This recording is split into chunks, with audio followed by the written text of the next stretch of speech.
My Uncle Thomas was a lighthouse keeper in Oregon for about 20 years. I never got the pleasure of meeting him, as he took his own life in that lighthouse before I was born. My father held affection for the man, though a shadow lingered behind his eyes at any mention of his brother. Something uneasy. You see, before he was a lighthouse keeper, he explored the deep sea with two of his buddies. They videoed their explorations with waterproof body cams. Traveling all over the world in the early 2000s, he kept his journeys private. My grandmother insisted that as children, her eldest son was a chatty, joyous boy. As these things usually go, something happened. Something changed him and made him decide to live a life of isolation until the end. It was around my 18th birthday that I finally got what I wanted. A full, uncensored story of the mysterious Uncle Thomas, the man I was supposed to be so similar to. After picking and picking at my father for years, begging for scraps of information about the only person in our family to have left Oregon, let alone the country, he threw me a bone. "Up in the attic," he said, pinching the bridge of his nose with his thumb and forefinger. "There's a trunk. It's kind of buried, so you'll have to dig." As I made to leave, he grabbed my sleeve. "Don't let what you find consume you," then slipped a key into my hand. I tore through the mess of cobwebs and antiques. Covered in dust and sticky with sweat, I found the trunk in the furthest corner. I shoved the key in the lock, pushing open the heavy lid to reveal a VHS tape. Excitedly, I carried it down the attic stairs and into the den where the player and TV was. July 21st, 04, Papua New Guinea. Without any further thought, I shoved the first one in. The screen went to blue, then static, and finally it revealed my youthful uncle.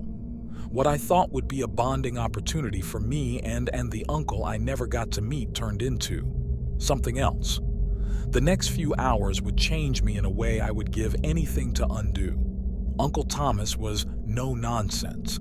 That was obvious even in his personal documents. I had no doubt what I was witnessing was real and could potentially ruin human life as we know it. I followed in my father's footsteps, hiding this away upon viewing in hopes it would disappear.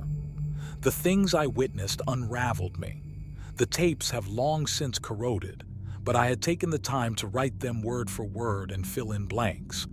For some reason, I held on to these transcripts.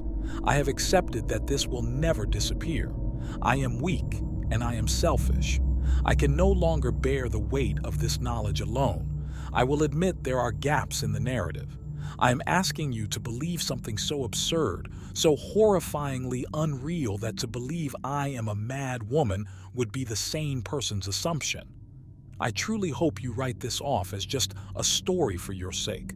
I truly hope someone believes me, someone hears me for mine. The video begins with Thomas sat in the cabin of the boat adjusting the camera. He has shaggy brown hair and a graying beard. His skin is leathery from constant sun, and he is sickly frail. He looks tired yet optimistic. The boat rocks gently with the waves, swaying the hanging lamp behind him. "Hello? I am Thomas Lawrence, accompanied by my colleagues Richard Peters and Gail Donovan. Our flight landed in country at about 0800 hours, which was much later than we had intended, and we set sail at 1000. This time we're borrowing a smaller dive boat, Old Cecilia, and have rationed for about 4 days, though this excursion should take about 72 hours. I will admit, we haven't been exactly honest with our hosts upon departure. They're under the impression we are headed to the Kimby Bay." Thomas holds up a yellowing map of the coast. There's a red dot marking the spot they're supposed to be visiting. Using a pen, he circles a small patch of sea that veers further north than the dot. He taps his marking twice. "Right here. I have been informed. May have something undiscovered. I have a friend who runs sonar and he clocked something strange. A clicking noise. He let me listen to it. It sounded miles deeper than it logically should have been given the distance between the surface and seafloor. He warned me, this is a dangerous discovery. Apparently, a team had been sent to check it out. Only the boat returned. So I figured, why not help a friend and check it out ourselves? Voices drift from behind the camera, growing clearer as they enter the shot. A tall young man with a blonde ponytail and a shorter ginger man with lots of freckles. "I knew you'd forget something," Richard, the blonde one, says. "This is the last time you're borrowing my spare flippers." "Well, screw me for prioritizing oxygen." Thomas rolls his eyes at their bickering. They halt when they see the camera. Immediately, Richard lifts his shirt, flashing his chest. Gale holds his cold water bottle to Richard's stomach, making him shriek and drop the shirt. Thomas turns back to the camera. This will certainly pose a challenge. The next shot is on the deck of the boat, a vast expanse of blue surrounding them. Gale and Richard struggle into wetsuits. Thomas spins the camera to face himself. "We've officially arrived. We have reached the coordinates and so far nothing hinky. We're quite a few hours away from land, definitely further than I had originally anticipated. I estimate we have about 2 more hours of sunlight. So far so good, though." He turns the camera back to his colleagues as they pile on more equipment. "God, they leave no room to breathe," Richard says, grabbing at the suit around his crotch. "Would you have some tact? This could wind up on National Geographic," Gale says, slapping Richard's hand. Suddenly, the boat rocks roughly, nearly sending them to the floor. What the hell was that? The camera once again scans the sea around them, not a wave in sight. He peeks over the edge with the camera, still nothing. A really big fish, maybe? Debris? Thomas speculates. He turns back to Richard and Gale, who are also scanning the sides of the boat. "Something that wants to eat me," Richard grumbles, stomping his flipper-clad feet. "Let's get this over with. Looking for a hole, right?" "Not necessarily, just something out of the ordinary," Thomas answers. "Something out of the ordinary in the largest, most unexplored place on Earth. Got it." "Quit being a dick," Gale says, strapping on his goggles.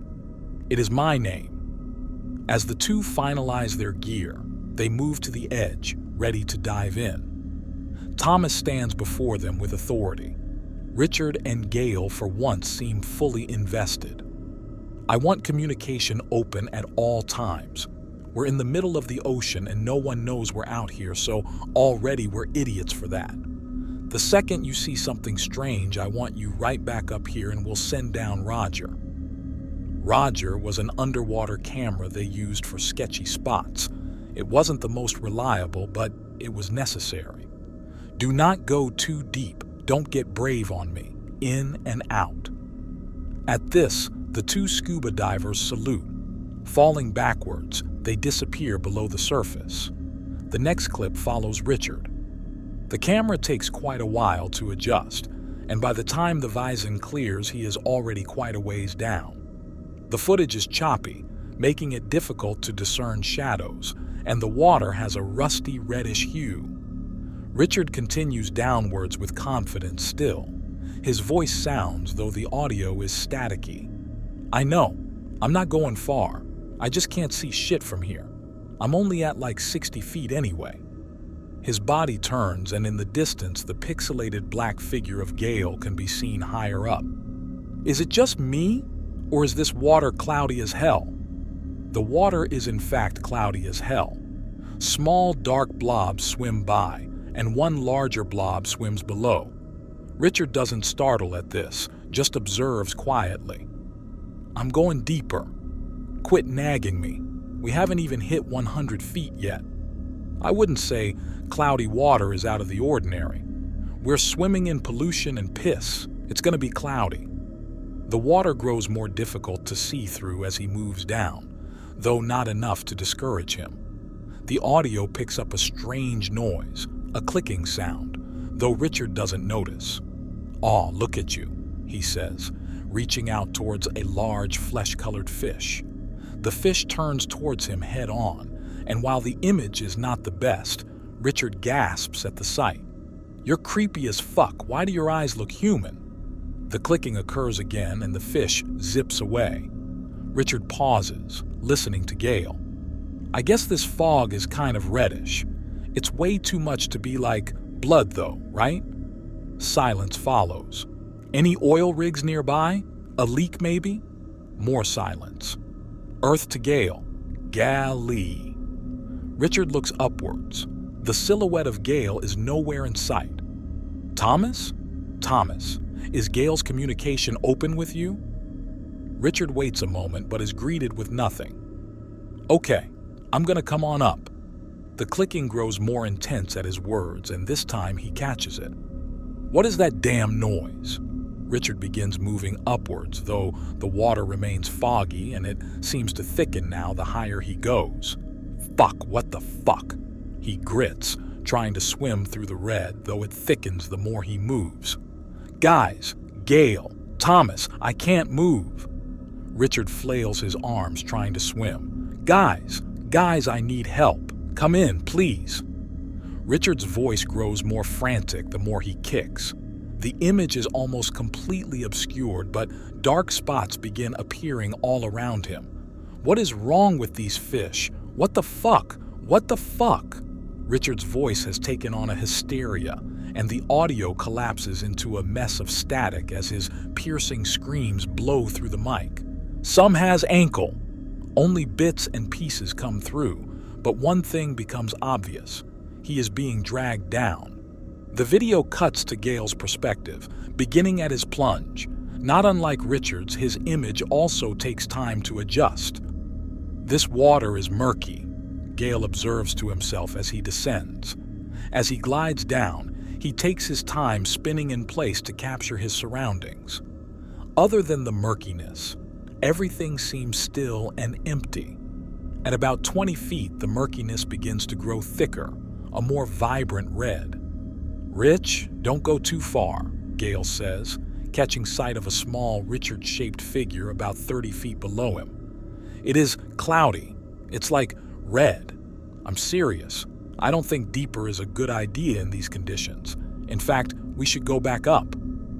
Gale pauses for a moment, then sighs irately at the response. Fine, but if you get eaten by something, I'm thanking the fish. Gale looks downwards, but below the murkiness has thickened. A void that Richard has now disappeared into. Rich? Rich, you need to come up. Silence follows. Gale sighs and moves down a little further. Fish begin appearing out of the fog and a faint clicking noise occurs. All the same, Gale takes no notice. Thomas, we got a problem. I can't get a hold of Rich. Gale waits a moment. Yeah, the water is crazy down here. Super red and cloudy. We can't see anything that isn't 2 feet in front of us. Oh, what the hell? Gale interrupts himself as a fish swims by, flesh colored with one enlarged eye sticking halfway out of its socket. On its side, instead of a fin, 2 finger-like appendages flutter out. Thomas, I don't know what I'm looking at. I'm coming up. Holy crap. Gale begins breathing faster as he moves further up. I still don't see Richard. We need Roger. Gale takes one last glance down as he swims up, but catches sight of a human figure. Oh, thank Jesus. Richard quit dicking around and come up here. This was a bust. The figure stays in place. Gale swims back down a ways, but the figure seems to move further without moving at all. Richard, I'm serious. Get up here. Gale, hesitantly, goes a few more feet down, now completely submerged in the red. Great, now I can't see shit. Rich, where did you go? I'm not playing these games down here, I'm scared shitless. From below, the human-shaped figure begins coming close, though it doesn't move its arms or legs to swim. Gale moves back a bit, but finds the water around him has thickened. His breathing comes out faster. Rich, hurry the fuck up. Let's get out of here, please. I'm saying please now. The figure finally comes into view. Despite the cloudiness, it is apparent. That is not Richard. The clicking occurs, eardrum piercing, screeching at an inhuman frequency. Gale's screams crackle through the clicks. The video cuts to Richard's cam for a blink and you'll miss it moment. It no longer appears red and murky, and he is no longer in water. His scuba gear is off his body, but the wetsuit and camera remains. He is on his hands and knees heaving. His hands sink into the ground below like mud, but it is not mud. It appears to be gooey, red, and fleshy. His body moves up and down with the floor as if the floor is breathing. Gale is being dragged downwards, a whirlwind of blackness, clicking, and a chorus of screams surround him. The screen goes to static, then cuts to a similar position as Richard. Though all of Gale's equipment has been torn off of him, only scraps of his bodysuit remain. The camera is no longer on him, but thrown to the side haphazardly, making the image appear sideways. The image shows a clearer view of the room, though drops of red sliding the screen obscure some of the image. Gale seems to be inside of something huge, something larger than a whale. The ceiling of Flesh Cave is too tall to be in the picture, and the walls and floor pulsate. Blue veins litter the walls like vines pumping. Gale rolls to his side with a groan, showing large lacerations where something tore into his suit. A clicking noise occurs again, and the squishy sound of feet slapping against flesh sounds behind the camera. The camera is lifted up and turned. An upside-down flayed humanoid greets the screen. Blood and bodily juices ooze from the creature. Its face is basically a skeleton with tissue clinging for dear life. It has eyes, but no eyelids, and they are milky white and unseeing. It has no lips to hide its horrible layers of razor-sharp teeth. It sets the camera back down, almost purposefully facing it towards Gale. It approaches Gale, now exposing the elongated limbs of the frail creature. Its spidery hands reach past its knees, and it clicks with every step. Proportionately, it seems to be about 7'5". It looms over Gale as he whimpers, trying to crawl away but slipping on the sinewy floor below. "Stay away from me! Stay back!" he wails. The creature just tilts its head and puts its feet on either side of him. Its back arches as it leans down, stretching its "Please, Jesus Christ, Richard, Thomas, help me please."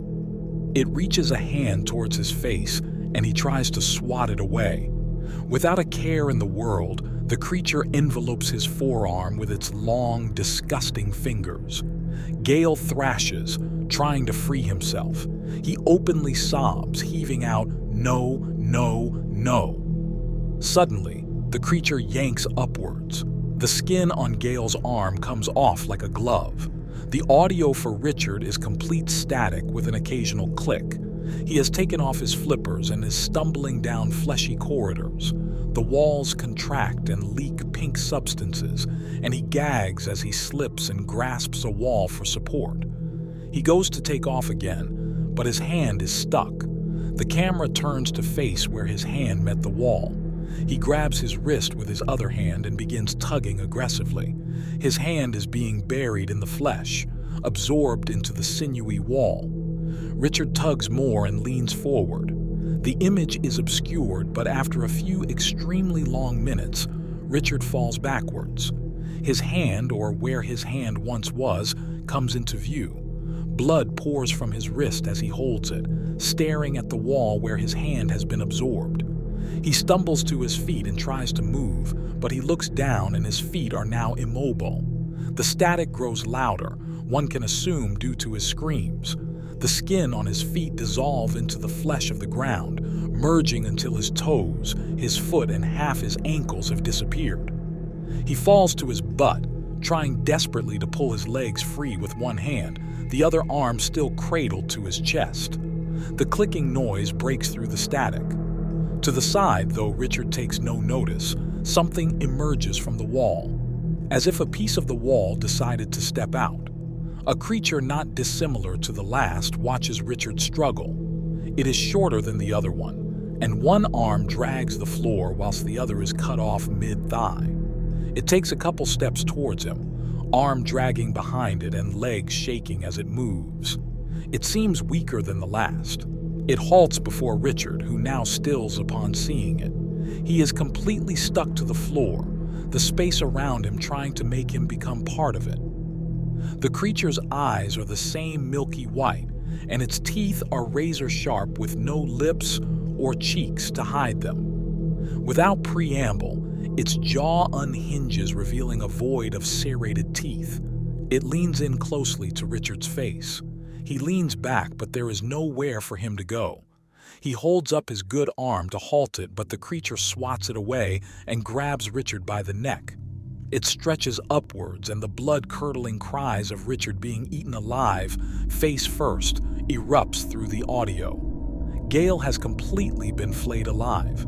He lies motionless in a pool of his own blood, his chest heaving. His skin is in a pile to the side. The creature sits next to it, taking scraps of the flesh, unhinging its jaw and dropping it in. It looks over at Gale, and taking a piece of flesh, crawls towards him on all fours. Its limbs seem to become double-jointed as it moves fluidly towards him. It lies next to him, then lifts its fingers to his now lipless and cheekless mouth. It slips 2 long fingers between his still human teeth and gently opens his jaw up. Lifting a piece of his own flesh, it drops it in. Gale's body spasms as he chokes, though he is too weak to move. The creature closes his jaw, then opens it, then closes it, forcing him to chew. Then it moves Gale into a sitting position, supporting all of his weight. He leans against the creature's chest, with the creature's long legs on either side of him. It gingerly takes one of Gale's hands. Its long fingers caress it, then pinching his pinky between its, one can only assume, thumb and forefinger, it yanks. Gale's pinky elongates with a disgusting pop and flops to the side, completely removed from its joint. It goes one by one, stretching his fingers out like so. It then takes his forearm once again, and his upper arm in the other hand, and yanks like it's tightening a knot. His elbow breaks immediately, his arm stretching about a foot further, then flopping to the ground. The video continues on like so, until the screen goes black. The image of Thomas appears. The camera is set up in the left corner of the boat's cabin, and he sits before 3 black and white screens with a chunky head set on. "Gale! Rich! Anyone! Guys, please answer me!" Thomas yells through the mic, slapping the screens before him. All the screens go black. Thomas tears off his headset, throwing it across the room, shattering a lamp. He rushes to get Roger, a small camera attached to a long line. As Roger is thrown into the water, the murkiness has faded. It drifts down, and nothing out of the ordinary seems to have occurred at all. Any traces of the humanoid fish or the flesh creatures have completely vanished. It moves further down, and in the distance, the only evidence to show Gale or Richard had been down there is a stray pair of goggles. Thomas pulls Roger back up, throws it to the deck's floor, and runs into the cabin. A few minutes pass, and he comes barreling back out. Throwing himself against the railing of the boat, he vomits, sobs, and vomits more. My father believed our Uncle Thomas accidentally discovered, well, the center of the earth. After I had watched the tape, I sat shell-shocked before the television, staring blankly at what I had witnessed. My father was already in the doorway, a solemn look on his face. "I'm sorry, you know now." I remember turning to him, tears streaming down my face. "What does this mean?" "It means you forget you ever saw this and you move on." To this day, I wish I had taken his advice.